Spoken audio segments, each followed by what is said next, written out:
Brought to you by Probo. ऐसे ही हाँ और ना का गेम है Probo, the power of yes and no. The activity on this platform may be habit forming or financially risky. Participate responsibly. Panchayat आज तक में एक बार फिर से आपका स्वागत है। और जिस पंचायत को आज हम हरियाणा में कर रहे हैं, उस हरियाणा ने पूरे देश का गर्व सम्मान बढ़ाया है। खेल खिलाड़ी कैसे पूरे देश का नाम रोशन करते हैं, उसी कड़ी में दो बेहद खास मेहमान, बबीता फोगाट जी जो कि ओलंपियन है, थैंक यू। कुश्ती में इन्होंने और अर्जुना अवार्ड भी इन्हें मिला है। कॉमनवेल्थ गेम्स में ये मेडल जीत चुकी हैं, 2 बार सिल्वर 1 बार गोल्ड जीत चुकी हैं। और युवा मोर्चा की आप प्रभारी भी हैं। खास मेहमान योगेश्वर दत्त जी, तालियों के साथ स्वागत कीजिए। रेसलर हैं और चुनिंदा पहलवानों में देश में इनका नाम है। ओलंपिक में देश का नाम रोशन किया। हरियाणा के सोनीपत ज़िले से आप आते हैं और आपको योगी भी कहा जाता है। अब देखिए, इसके आपके माथे पर टीके से कोई लेना देना नहीं। योगेश्वर नाम है तो उसको शॉर्ट फॉर्म में लोग योगी भी इन्हें कहते हैं, पहलवान जी भी कहते हैं। 2012 लंदन ओलंपिक्स में आप कांस्य पदक विजेता हैं, 2006 के एशियाई खेल्स में कांस्य और फिर 2014 में स्वर्ण पदक। कॉमनवेल्थ गेम्स में भी आप दोनों का परफॉर्मेंस बहुत अच्छा रहा है। बबीता जी, मैं आपके साथ शुरू करना चाहती हूँ। जी जी, थैंक यू। चुनाव का चूंकि मौसम है तो बात वहाँ से शुरू होती है कि इस बार आप खुद चुनाव नहीं लड़ रही हैं। कई लोग ये मान रहे हैं कि क्या पार्टी ने, आप खुद चुनाव लड़ना चाहती थी, पार्टी ने टिकट नहीं दिया, क्या वजह है जो आप बीजेपी के साथ, हालांकि आपको स्टार प्रचारकों में शामिल किया गया है, इसकी क्या वजह है और कैसे आप इस चुनाव को देख रही हैं? देखिए, सबसे पहले तो मैं अंजना जी बताना चाहूँगी कि मैंने कभी ये सोच के पार्टी ज्वाइन नहीं किया कि मुझे ये करना है या मुझे वो करना है। सिर्फ एक ही उद्देश्य से और एक ही मन से आई थी कि मुझे जनता की सेवा करना है।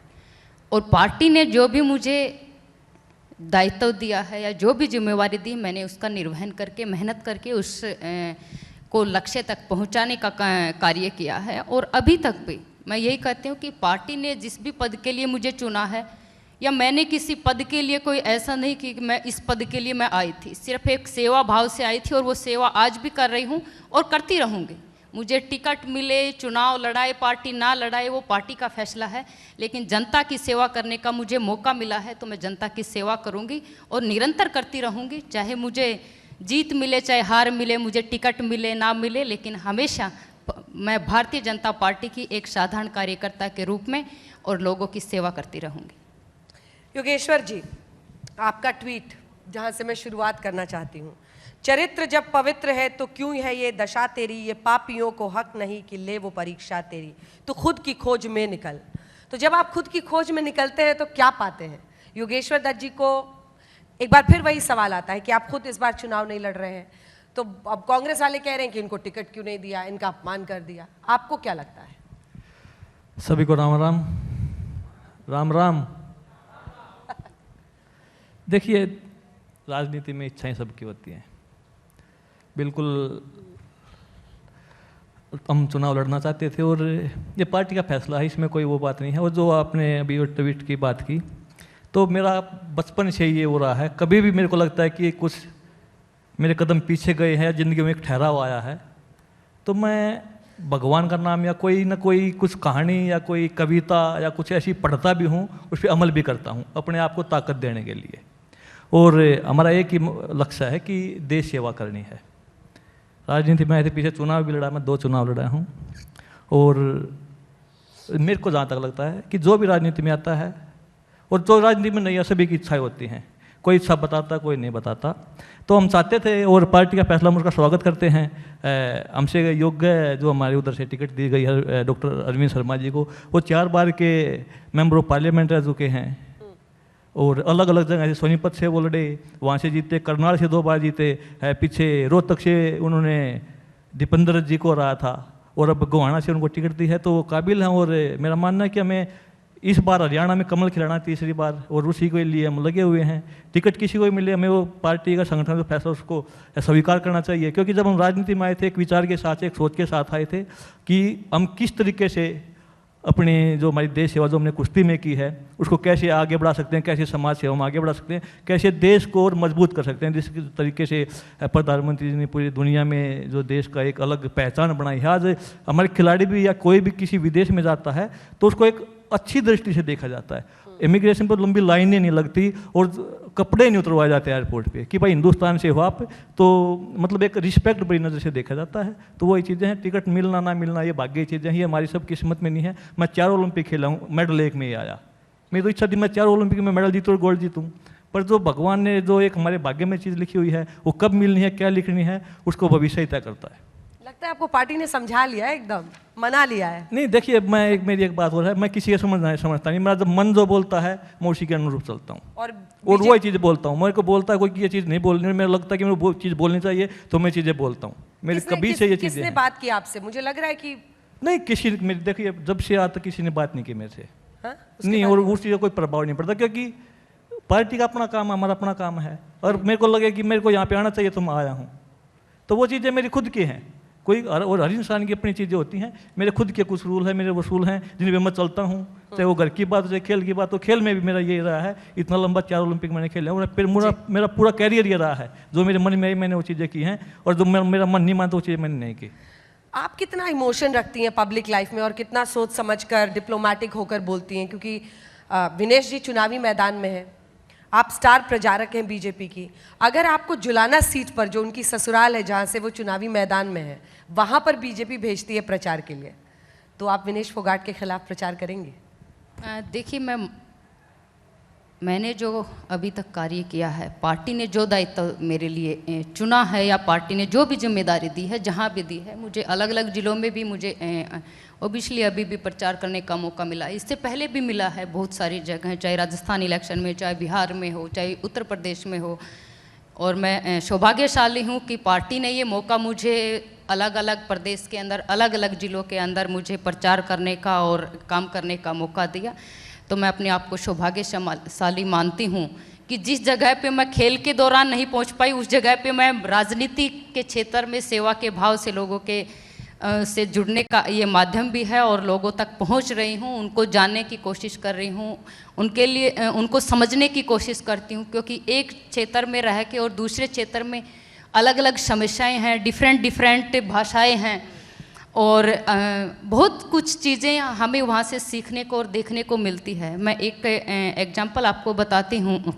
अंजना जी, मैं मणिपुर में गई थी और ये मुझे दायित्व पार्टी की तरफ से मिला था, और मैं मानती हूँ कि पार्टी ने जो जिम्मेदारी दी थी, वहाँ पे जाके जो मुझे सीखने को मिला, मेरे मन में एक बहुत बार जब विदेशों में जाते थे तो एक क्वेश्चन आता था कि क्या हमारे देश में ऐसा नहीं हो सकता कि मतलब साफ सफाई या वो सब चीज़ें जो कि प्रधानमंत्री जी ने स्वच्छता अभियान भी चलाया है, और मैंने जाके उस चीज़ को वहाँ पे महसूस किया कि अब से पहले मैं मणिपुर क्यों नहीं आ पाई, लेकिन आज मुझे मौका मिला है मुझे देखने का। इतनी साफ सफाई वहाँ पे मणिपुर के अंदर एक जगह थी जो बड़ी मार्केट थी, वो स्पेशल पिंक मार्केट उसको बोला जाता है, वो स्पेशल महिलाओं के लिए थी, और वो मार्केट पूरी महिलाएं चलाती थी, और महिला डोमिनेटेड स्टेट उसको बोला जाता है।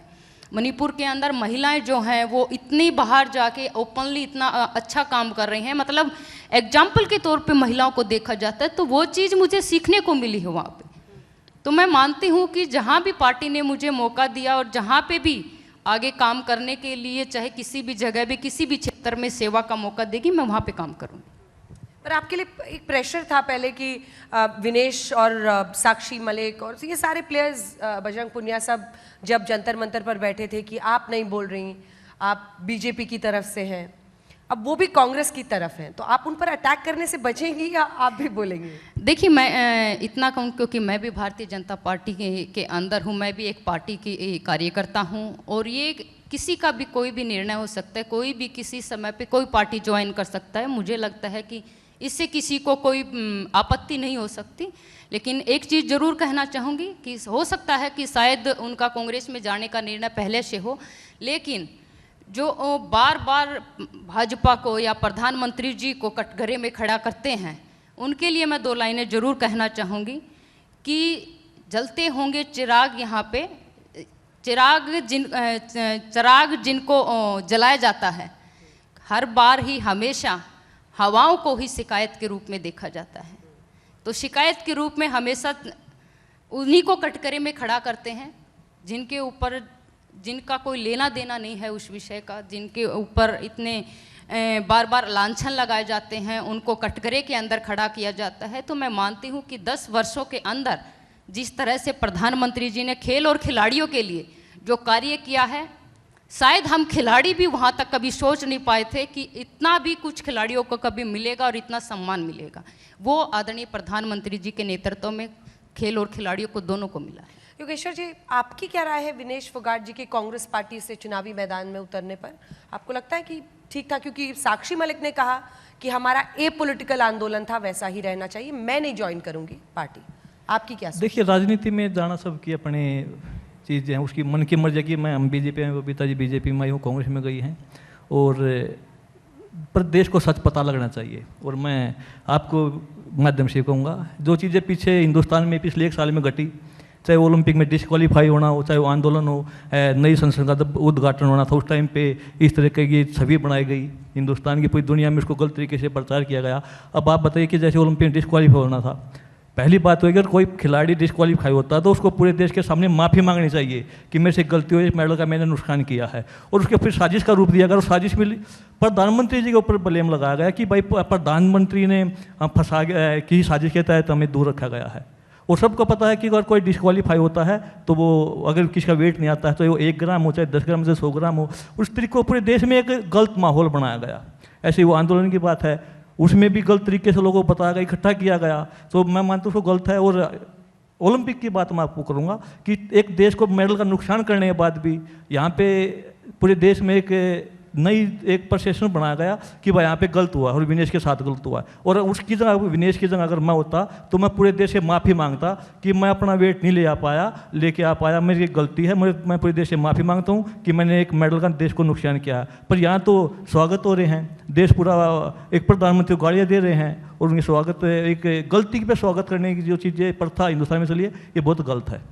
आपको क्या लगता है बबीता जी? क्योंकि हरियाणा के कांग्रेस नेताओं ने यहाँ तक ट्वीट किया कि हरियाणा की बेटी के पीठ में छुरा भोंका गया, जबकि सबको पता था कि वो टीम उनकी सिलेक्टेड थी, और उन्होंने खुद आरोप नहीं लगाया था, लेकिन एक भ्रम फैलाया गया। आपको क्या लगता है? देखिए, बिल्कुल ये कांग्रेस की झूठ की नीति का परिणाम है। हर बार ही झूठ बोलते हैं, चाहे वो आप लोकसभा के इलेक्शन में देखिए, आरक्षण को लेकर किस तरह से झूठ फैलाया गया, लोगों को फार्म दिए गए कि आपको इतना पैसा दे देंगे, और फिर जब उनके दफ्तर में लोग जाके वहाँ पे खड़े होते हैं, तो ये उनकी नीति का परिणाम है।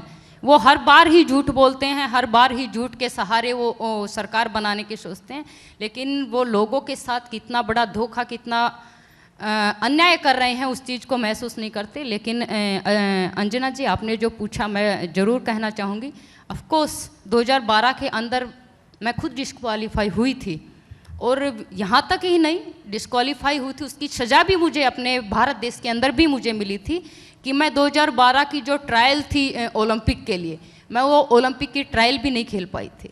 तो ये सज़ा भी मुझे मिली थी, क्योंकि मुझे भी पता था कि वो गलती मैंने की थी, क्योंकि मैं डिस्क्वालीफाई, मेरा 200 ग्राम वेट से मैं डिस्क्वालीफाई हुई थी, जिसकी वजह से मुझे डिस्क्वालीफाई कर दिया गया था। और इंडिया में भी इसी वजह से मुझे सज़ा मिली कि मैं खेल नहीं पाई थी। तो मैं मानती हूँ कि ये हम खिलाड़ियों की जिम्मेवारी है, क्योंकि आखिर वेट मशीन के ऊपर तो जाकर हम खिलाड़ियों को ही खड़ा होना है, न तो कोचिज हमारी जगह पे खड़ा हो सकता है, न वो स्पोर्टिंग स्टाफ वहाँ पे खड़ा हो सकता है। आखिर में वेट मशीन के ऊपर एक खिलाड़ी को ही खड़ा होना होता है, तो ये जिम्मेवारी हम खिलाड़ियों की बनती है। हालांकि पूरा जो स्पोर्टिंग स्टाफ जो था वो भी उनका पर्सनल था, साथ में उन्होंने हेल्प भी की है, ऐसे नहीं कह सकते कि हेल्प नहीं की है, उन्होंने हेल्प भी की है, लेकिन अंतिम यही है कि गलती हमारी थी। उन्होंने खुद भी काफ़ी कोशिश की रात भर में, लेकिन हो नहीं पाया। योगेश्वर जी, पॉलिटिक्स आसान है या कुश्ती? क्योंकि देखिए, जो ये आप प्लेयर्स रहते हैं, मतलब देख को एक वक्त के लिए नज़रें ठहर जाती हैं, आप लोग शरीर में अपना इतना कुछ झेलते हैं, आपके कान देखकर कोई भी बता सकता है कि आप लोग कितने शारीरिक परिश्रम से गुजरते हैं इस खेल को और इस देश को उस मकाम तक पहुंचाने के लिए। पॉलिटिक्स आसान है या ये कुश्ती आसान है? क्या आसान क्या है? कुश्ती आसान है, क्योंकि राजनीति का खेल, आपकी उम्र बीत जाएगी, उसके बाद भी आप राजनीति नहीं सीख सकते। और राजनीति में जो सबसे मैं गलत चीज़ें मानता हूँ वो है लोगों को झूठ बोलना, और खुद झूठ बोलना, लोगों को भ्रमित करना, और जो ना तो समाज के लिए अच्छा है, ना देश के लिए अच्छा है। मेरी तो एक सोच है कि आप राजनीति करो, किसी भी पार्टी में करो, कहीं भी करो, देश के लिए राजनीति होनी चाहिए, अपने सर्व समाज के लिए राजनीति होनी चाहिए, जिसके लिए हम अच्छा कर सकते। खिलाड़ियों के लिए होनी चाहिए, विद्यार्थियों के लिए होनी चाहिए। अगर हमें कुछ अच्छा करना है तो मैं डीएसपी था हरियाणा पुलिस में, उसके बाद पर डीएसपी की तो अलग नौकरी है। पर राजनीति एक ऐसा चीज़ है कि आप हर क्षेत्र में अच्छा कर सकते हो। उसी सोच के साथ हम राजनीति में आए थे। और मैं आपको बता दूँ, राजनीति पे आने के बाद हमें कोई तकलीफ नहीं है कि आगे मैंने गलती की है कोई, क्योंकि 5 साल में बहुत ज़्यादा काम हमने किए हैं, लोगों से मिले हैं। और सबसे बड़ी बात है कि एक ओलंपिक मेडल लेवल तक जाने के बाद हम वापस अपने उसी गांव में वापस आए हैं। अगर हम राजनीति में ना आते, कहीं पुलिस में होते, एसपी लगते, कुछ और लगते, तो वहाँ शायद उन बारीकियों का हमें ना पता लगता जो आज हमें हर गांव, गली, मोहल्ले में, स्कूलों में, मैदानों में जो चीज़ें कमियां हमें पता लगती हैं, तो उनका अब हमें पता ज़्यादा लगता है। नौकरी में वो चीज़ें हमें शायद ना पता लगती। एक छोटा सा सवाल और है मेरे मन में, क्या आपको बहुत ज़्यादा दर्द हुआ या अफसोस हुआ जब आप मेडल जीत के ले आते हैं, लेकिन जब आप बड़ौदा से चुनाव में उतरते हैं तो जनता साथ नहीं देती? वो दर्द क्या है, वो पीड़ा क्या है? देखिए, राजनीति बिल्कुल मैंने अभी बताया कि कुश्ती आसान है। कुश्ती मेरा खुद का बल काम आता है। और राजनीति में ये बोलते हैं, हमारे कहावत है कि राजनीति में सिर गिने जाते हैं। वो सिर कैसे भी हों, अच्छा हो, बुरा हो, शराबी हो, समाज सेवी कैसा भी हो, एक आदमी चाहे वो IAS हो, चाहे वो कलरक हो, चाहे वो बेरोजगार हो, चाहे वो किसान हो, एक आदमी की 1 वोट की गिनती है। वो चीज़ें मुश्किल हैं, पर पता लगता है। राजनीति में आके आपको पता भी लगता है कि कौन आदमी आपके साथ है, कौन नहीं है। और कुछ ऐसे लोग भी होते हैं जो हमेशा आपके साथ रहते हैं, पर जब आपको ज़रूरत पड़ती है राजनीति में तो आपके साथ नहीं होते। तो अलग अलग चीज़ें हैं। ऐसे लोग भी राजनीति में आगे बढ़ते हैं जिनका खुद का वजूद कुछ भी ना हो। और ऐसे आप पूरे देश में देखिए, ऐसे लोग पीछे रहते हैं जो बहुत अच्छे लेवल तक जाते हैं, IAS, IPS। और ये कोई बड़ी बात नहीं है। कुश्ती में भी मुझे नहीं पता आता कि कितनी कुश्तियाँ मैं जीता हूँ, कितनी हारा हूँ। और अगर मैं ये भी मानना, अगर मैं पहला ही चुनाव में जीत जाता तो क्या पता मैं कुछ अच्छा ना कर पाता, कुछ गलतियाँ कर देता। इन 5 सालों में सीखने को बहुत कुछ मिला है। जो चीज़ें जीत के कभी भी हम नहीं सीख सकते थे, इन 5 सालों में वो चीज़ें हमने बहुत ज़्यादा सीखी हैं। आपने पार्टी को कहा था आप फिर से चुनाव लड़ना चाहती हैं, यहाँ पे विधानसभा चुनाव लड़ना चाहती हैं? देखिए, मैंने कभी भी ये नहीं कहा। और ये भारतीय जनता पार्टी के अंदर ये डिसिप्लिन की पार्टी है। मैं मानती हूँ कि पार्टी जो भी निर्णय लेती है, क्योंकि बहुत सारी चीज़ें देखी जाती हैं, अकेला नहीं। क्योंकि मैं पिछली बार मुझे चुनाव लड़ाया था, तब भी कुछ ना कुछ सोच के लड़ाया था, वो भी पार्टी ने लड़ाया था। आज अगर पार्टी ने नहीं लड़ा है तो मैं मानती हूँ कि पार्टी ने भी कोई निर्णय लिया होगा और कुछ सोच समझ के ही निर्णय लिया होगा। और मैं मानती हूँ कि पार्टी ने जो मुझे मौका दिया, चाहे 2019 में दिया, 2019 में जब मुझे मौका दिया था, मैंने वहाँ रहकर मेहनत की। हालांकि चुनाव हार गई, लेकिन फिर भी 5 साल लोगों के बीच में रही, हर गांव तक, हर पंचायत तक मैं पहुँची। उन लोगों से, बड़े बुजुर्गों से, किसानों से, खिलाड़ियों से, हर किसी से मुझे मिलने का मौका मिला। और 5 साल रह के मैंने वहाँ मेहनत की है। लेकिन एक ही संतुष्टि मुझे जो मिलती है कि उन लोगों की सेवा करके, उन लोगों का प्यार पाकर, मैं मानती हूँ कि वो सबसे बड़ी जीत है। जो प्यार, आशीर्वाद जो मेरी सरखी दादी जनता ने मुझे दिया है, वो प्यार मेरे लिए मायने रखता है। इस बात से तो कोई इनकार नहीं कर सकता कि आप लोगों की जो फैन फॉलोइंग है, प्लेयर्स की इन जनरल, वो बहुत ज़्यादा है। लोग मतलब जब मेडल मिलता है तो सिर पर, आंखों पर एकदम मतलब बिठा लेते हैं, पलकों पे। लेकिन उसके बाद जब चुनावी मैदान में उतरते हैं तो क्या वजह रहती है? कास्ट पॉलिटिक्स होता है, क्या होता है कि वहाँ पर सफलता नहीं मिलती? बबीता जी, मैं मानती हूँ कि बहुत सारी चीज़ें लोग वहाँ पे लोकल लेवल पे देखी जाती हैं कि कौन का क्या काम कर रहा है। आपका व्यवहार भी देखा जाता है, आपके काम करने का तरीका भी देखा जाता है, आप लोगों के बीच में कितना रह पाते हैं, आप कितने उनके सुख दुख में शामिल होते हैं, कितना आप उनको जान पाते हैं। ये बहुत सारी चीज़ें देखी जाती हैं। और स्टारडम के बाद, क्योंकि स्टारडम के टाइम पे लोग अलग लेवल पे उसको देखते हैं, क्योंकि उनको कोई आपका यहाँ पे डेवलप नहीं करवाना, विकास नहीं करवाना होता। लोग ये देखते हैं कि हमारे लिए एक आइकॉन, हमारे बच्चों के लिए आइकॉन है। तो जब मैं पॉलिटिक्स के क्षेत्र में आते हैं तब लोग ये देखते हैं कि हमारा यहाँ पे विकास कौन करवा सकता है, हमारे यहाँ पे काम कौन करवा सकता है, और कितने ज़्यादा काम हो सकते हैं, हमारे दुख सुख में कितने शामिल हो सकते हैं। फिर व्यक्ति ये चाहता है, मतदाता जब मतदान करने जाता है तो वो ये चाहता है कि हमारे डायरेक्ट उनके साथ मतलब जान पहचान तो हो या लिंक तो हो, कि वो हमें जाने। अगर हम कोई काम लेके जाएं या कोई काम करवाना हो क्षेत्र के विकास के लिए, कोई समस्या उनकी हो, तो वो चाहते हैं कि वो हमारे बीच का हो। आप दोनों से अब ये प्रश्न है, इसका जवाब दीजिएगा। कई जो सर्वेज है वो बता रहे हैं कि कांग्रेस की हवा इस बार तेज है, कांग्रेस ज़्यादा मजबूत है। कई बीजेपी के उम्मीदवारों को अपने क्षेत्र में जाने में मुश्किलें हो रही हैं, कई जगहों पर किसान का विरोध देखना पड़ रहा है, सामने जो पार्टियां हैं वो विरोध कर रही हैं। क्या आप लोगों को भी अपने क्षेत्र में इस तरह के विरोध का सामना करना पड़ रहा है जब आप लोगों से मिलने जाते हैं, महंगाई, बेरोजगारी या पहलवान, जवान, किसान, इन मुद्दों पर? नहीं, बिल्कुल नहीं। देखिए, किसान आंदोलन की मैं बात बताता हूँ, उससे मैं उठवा हुआ था। 54 गांव लगते हैं जहाँ से मैं चुनाव लड़ा था, एक गांव में भी मेरा विरोध नहीं आया, हर गांव में गया था और लगभग 50,000 वोट हमें 50,000 वोट से ज़्यादा वोट हमें मिली थी। तो विरोध तब भी नहीं था और आज भी नहीं है, और किसान कभी किसी का विरोध करता ही नहीं। और आप देखना कि 8 तारीख को जब रिजल्ट आएंगे तो भारतीय जनता पार्टी की सरकार तीसरी बार हरियाणा में बनेगी, और कहीं भी ऐसी कोई बातें नहीं हैं। कुछ लोग होते हैं, वो भी कांग्रेस के या दूसरी पार्टी के होते हैं, जो एक अराजकता का माहौल बनाते हैं, गलत तरीके से मतलब लोगों को भेजते हैं कि बस एक पूरे एक हरियाणा में या पूरे एक गलत मैसेज देने के लिए। नहीं तो पूरी हरियाणा में आज लोगों का पूरा मन है कि तीसरी बार फिर से यहाँ पे कमल खिलाना है। और जो मुख्यमंत्री नायब सिंह सैनी जी अभी मुख्यमंत्री रहे हैं, तो इनको लोग बहुत ज़्यादा चाहते हैं। मेरा मानना है कि तीसरी बार देखोगे जब 8 तारीख को रिजल्ट आएंगे तो भारतीय जनता पार्टी की सरकार बनेगी। मनोहर जी अच्छे थे या सैनी साहब अच्छे हैं? देखिए, दोनों अच्छे थे।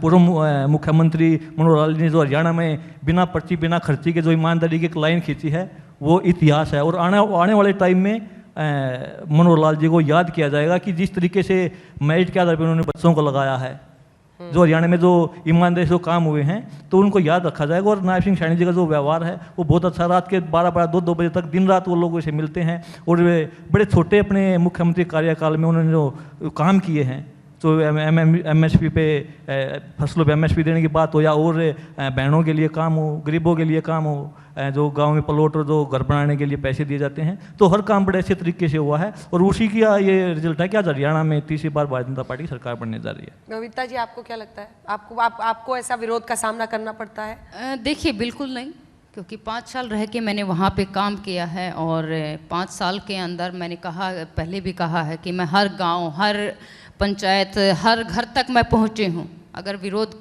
होता तो हम वहाँ तक पहुँच ही नहीं पाते। लेकिन एक चीज़ ज़रूर कहूँगी कि जिस तरह से किसानों को लेकर लोग बदनाम कर रहे हैं या बदनाम किया जा रहा है, हम भी किसान हैं। सिर्फ किसान की बेटी नहीं, किसानी की है हाथों से।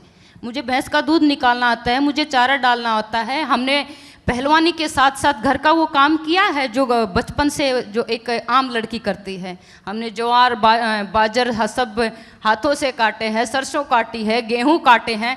हम ग्राउंड में, जिस ग्राउंड में हम रेस मारते थे, मतलब दौड़ लगाते थे, उस ग्राउंड के बीच में क्या नाम है, या तो सरसों बोते थे पापा, या फिर भैंसों के लिए चारा बोने का ज्वार बाजर कुछ बोते थे। तो जैसे प्रैक्टिस ख़त्म करते थे तो वो हम सिर के ऊपर लेके आते थे। हमने वो काम किया है। सिर्फ किसान की बेटी नहीं, हम खुद भी किसान हैं, और किसानी करके ही हम यहाँ पे पहुँचे हैं।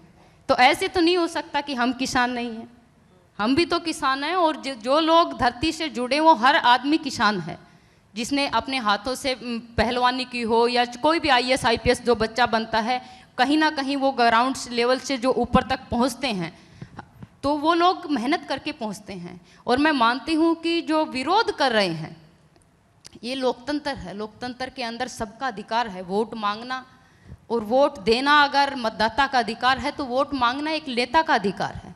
मैं मानती हूं कि हर किसी का एक अधिकार है, उनका अधिकार हमें नहीं छीनना चाहिए। अगर ऐसा कुछ हो भी रहा है तो मैं मानती हूं कि हमें अपने आप पे विचार करना चाहिए कि लोकतंत्र, जिस लोकतंत्र की हम बात करते हैं, उस लोकतंत्र को हम क्या राह दे रहे हैं, उनको किस दिशा में लेके जा रहे हैं। और उस लोकतंत्र के अंदर हर किसी का अपना एक अधिकार है, हर किसी की अपनी एक लिमिट है। हमें उस चीज़ों को ध्यान में रखना चाहिए। आपका वर्डिक्ट क्या है इतने सालों के बाद? कुश्ती आसान है या नेतागिरी, राजनीति? मैं मानती हूँ कि दोनों कहीं ना कहीं अपने आप में ही सिमिलर हैं। कुश्ती के अंदर भी दांवपेच लगते हैं, राजनीति के अंदर भी दांवपेच लगते हैं, लेकिन जिस चीज़ के अंदर मैं मानती हूँ देश प्रेम जुड़ जाता है और देश सेवा जुड़ जाती है, तो वो चीज़ थोड़ा आसान हो जाती है। चाहे कुश्ती के अंदर रहकर हमने देश के लिए मेडल जीता हो, चाहे आज राजनीति के तौर पर लोगों के बीच में जाकर जनता की सेवा करने का जो मौका मिला है या जनता की सेवा करते हैं, तो उसमें भी कहीं ना कहीं एक संतुष्टि जो काम करके मिलती है, जो खुशी मिलती है, मैं मानती हूँ कि वो भी अपने आप में बहुत बड़ी चीज़ है। और सेवा का भाव होना चाहिए, और ये भाव सिर्फ और सिर्फ आपको भारतीय जनता पार्टी के अंदर देखने को मिलेगा कि एक कार्यकर्ता के रूप में भी आप सेवा कर सकते हैं और एक लीडर के रूप में भी आप जनता की सेवा कर सकते हैं। भाजपा का रंग एकदम चढ़ गया है बबीता फोगाट पर। देखिए, जो भी आप निर्णय, मैं मानती हूँ कि दबी जुबान में चाहे कांग्रेस के लोग हो, चाहे वो विपक्ष के किसी भी पार्टी के लोग हो, दबी जुबान में वो भी इस चीज़ को एक्सेप्ट करते हैं कि वाह, नेता हो तो मोदी जी जैसा, और अगर भारतीय जनता पार्टी जिस तरह से निर्णय लेती है तो ऐसे निर्णय वाला नेता हमें चाहिए। तो ये दबी जुबान में कांग्रेस के लोगों के मुंह से हमने सुनी है। अच्छा जी, अब आपका इस पर टेक। आपने पहले भी कहा कि अंतर्राष्ट्रीय हवाई अड्डों पर जब हम जाते हैं, विदेशों में जाते हैं, तो भारत का मान बढ़ा है, आपको ऐसा लगता है? और कंक्लूडिंग रिमार्क आपकी तरफ से। देखिए, मैंने बताया कि जब 2019 में हमने पार्टी ज्वाइन की थी तो एक विचार के साथ जो प्रधानमंत्री की एक छवि थी, और उसके साथ साथ मैं लगभग 12-13 साल से मैं आरएसएस के बारे में भी सुनता रहता था। उनके बारे में फिर गाड़ियाँ देते थे लोग, फिर मैंने वो चीज़ें पढ़ी कि भाई ये मतलब गाड़ियाँ क्यों मिलती हैं। फिर उसमें देखा कि गाड़ियाँ तो बिना बात की जाती हैं, कहीं भी कोई कठिनाई आती है, कहीं देश पे कोई बात आती है। पीछे लड़ाई में, चाइना के साथ लड़ाई हुई, जब भी राष्ट्रीय स्वयं सेवक संघ खड़ा था, और हर देश में कहीं भी कोई विपदा आती है तो संघ खड़ा है, और हमेशा वो देश की बात करता है, माँ भारती की बात करता है। उसके बाद भी लोग उसको गाड़ियाँ देते हैं। तो मेरे को पता समझा कि देश में कुछ गड़बड़ है। कोई राजनीतिक दल ऐसा है कि जो देश को पीछे धकेलना चाहता है, जो अच्छे कार्य करते हैं उनको पीछे धकेलना चाहते हैं। मैं कभी सोशल मीडिया की भी कुश्ती आप खूब करते हैं, मैंने देखा है। देखिए, अपनी बात रखने का सबसे अच्छा माध्यम यही है, पर मैं कभी भी कुछ ऐसी बातें नहीं बोलता जो देश के विरुद्ध हो। मैं वो बोलता हूँ देश के हक में हो। और आप सोशल मीडिया पर देखिए, कांग्रेस में जितने लोग हैं वो कहीं ना कहीं देश के विरुद्ध बोलते मिलेंगे। देश के खिलाफ उन्होंने कभी ना कभी कोई बात ऐसी बोली होगी, या कोई ऐसे कार्य में शामिल रहे होंगे जिससे देश की छवि को नुकसान हुआ है। और मैं भारतीय जनता पार्टी में जोड़ने का एक मेरा यही मकसद था कि राष्ट्रवादी पार्टी है, देश को आगे ले जाने बढ़ाने वाली पार्टी है। और प्रधानमंत्री नरेंद्र मोदी जी ने जो कार्य किए हैं देश के लिए, विदेशों में जो एक विदेश नीति बनाई है, एक छवि बनाई है। आपने यूक्रेन और रशिया का युद्ध देखा होगा, जब युद्ध रोक दिए जाते हैं, पाकिस्तानी स्टूडेंट भी हमारा तिरंगा लेके जब वहाँ से निकलते हैं, तो इससे बड़ी क्या बात हो सकती है। तो हमारे लिए गर्व की बात है कि आज पूरी दुनिया में हमारा डंका बजता है। ट्रंप प्रधानमंत्री जी को अपने चुनाव में बुलाते हैं, पुतिन जी मिलते हैं, उधर यूक्रेन वाले मिलते हैं। उनको मतलब आज हर देश को मोदी जी की ज़रूरत है कि एक बार हमारे देश में आइए और हमारे देश के सभी नागरिकों का भी हौसला बढ़ाइए, जो हमारे हिंदुस्तानी विदेश में रहते हैं उनका भी हौसला बढ़ाइए। तो ये गर्व की बात है हमारे लिए, और हमें खुश होना चाहिए कि इतने अच्छे प्रधानमंत्री मिले हैं कि पूरी दुनिया में हर देश के जो राष्ट्रपति प्रधानमंत्री हैं वो लाइन लगाए खड़े हैं प्रधानमंत्री से मिलने के लिए। योगेश्वर दत्त जी, बबीता फोगाट जी, पंचायत आज तक में आप दोनों आए, और ये देश के लिए गर्व की बात है कि आप जैसे खिलाड़ी जिन्होंने देश का नाम रोशन किया। आपकी राजनीतिक सोच जो भी हो, लेकिन आप पर देश को गर्व है। बहुत बहुत धन्यवाद आप दोनों का हमारे पंचायत में। ज्वाइन कीजिए स्पोर्ट्स तक का टेलीग्राम चैनल, जहां एक्सपर्ट्स देंगे आपको फैंटेसी पिक्स, मिलेगा एक्सक्लूसिव कंटेंट और सबसे तेज अपडेट्स। अपने गेम का लेवल बढ़ाइए सिर्फ और सिर्फ स्पोर्ट्स तक के साथ।